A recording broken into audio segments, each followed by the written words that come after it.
Assalamualaikum warahmatullahi wabarakatuh. Perkenalkan, nama saya Vidya Delianya dari kelas PSTIC Universitas Lampung. Pada kesempatan kali ini, saya akan menjelaskan sedikit mengenai web server.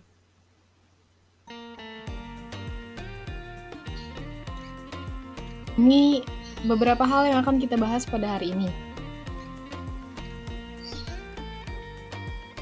Nah, web server adalah sebuah software atau perangkat lunak yang memberikan layanan berupa data. Web server berfungsi untuk menerima permintaan HTTP atau HTTPS dari klien, atau kita kenal dengan web browser, seperti Chrome atau Firefox. Selanjutnya, web server akan mengirimkan respon atas permintaan tersebut kepada klien dalam bentuk halaman web. Intinya, web server adalah penyedia layanan untuk klien, di mana klien bisa meminta informasi dalam bentuk website. Fungsi utama dari web server adalah untuk menerima permintaan HTTP atau HTTPS dari klien, lalu akan mengirimkan respon atas permintaan kepada klien dalam bentuk halaman web yang umumnya HTML. Nah, data-data yang dikirim oleh web server bisa berupa file diantaranya seperti teks, video, gambar, dan masih banyak lagi.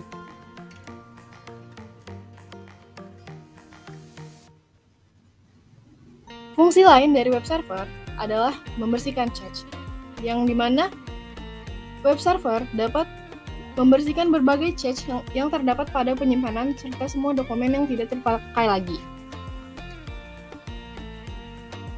Selanjutnya, web server juga bisa berfungsi untuk memeriksa security, yaitu melakukan pemeriksaan terhadap sistem security yang berasal dari permintaan HTTP berdasarkan request client atau web browser. Fungsi yang lain yaitu untuk menyediakan data. Web server juga berfungsi untuk menyediakan data berdasarkan request atau permintaan yang masuk agar dapat menjamin keamanan sistem yang berjalan dengan lancar. Nah, selanjutnya ada jenis-jenis web server. Yang pertama ada Apache. Web server ini yang paling populer dan paling banyak digunakan oleh kebanyakan orang. Pada awalnya, Apache didesain guna mendukung penuh sistem operasi Unix. Selain cukup mudah dalam implementasinya, Apache juga memiliki beberapa program pendukung, sehingga memberikan layanan yang lengkap seperti PHP, SSI, dan Control Access. Nah, yang kedua ada web server Nginx. Nginx dikenal mampu melayani segala macam permintaan seperti request pada tingkat kepadatan lalu lintas atau traffic yang sangat padat. Nginx memang lebih unggul dari segi kualitas, kecepatan, dan dalam hal performanya. Nginx memiliki banyak kelebihan dalam hal fitur, di antaranya URL writing, virtual host, file serving, reverse proxying, access control, dan masih banyak lagi.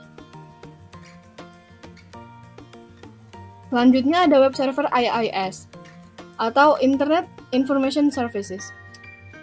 Web server IIS ini adalah web server yang bekerja pada jenis protokol seperti DNS, TCP, atau IP, atau beragam software lainnya yang berguna untuk merangkai sebuah situs.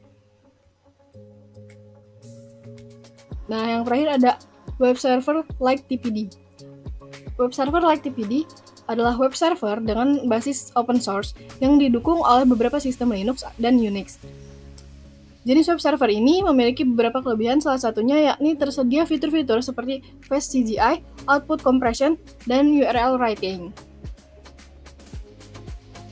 Berikut adalah cara kerja web server.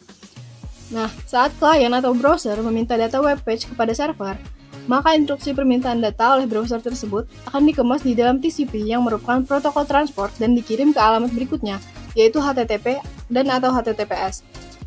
Selanjutnya, data yang diminta dari browser ke web server disebut dengan HTTP request yang kemudian akan dicarikan oleh web server di dalam komputer server. Jika ditemukan, data tersebut akan dikemas oleh web server dalam TCP dan dikirim kembali ke browser untuk ditampilkan. Data yang dikirim dari server ke browser dikenal dengan HTTP response. Jika data yang diminta oleh browser tersebut tidak ditemukan oleh web server, maka web server akan menolak permintaan tersebut dan browser akan menampilkan notifikasi page not found atau error 404. Oke, sekian yang dapat saya sampaikan. Terima kasih. Mohon maaf apabila ada kesalahan. Wassalamualaikum warahmatullahi wabarakatuh.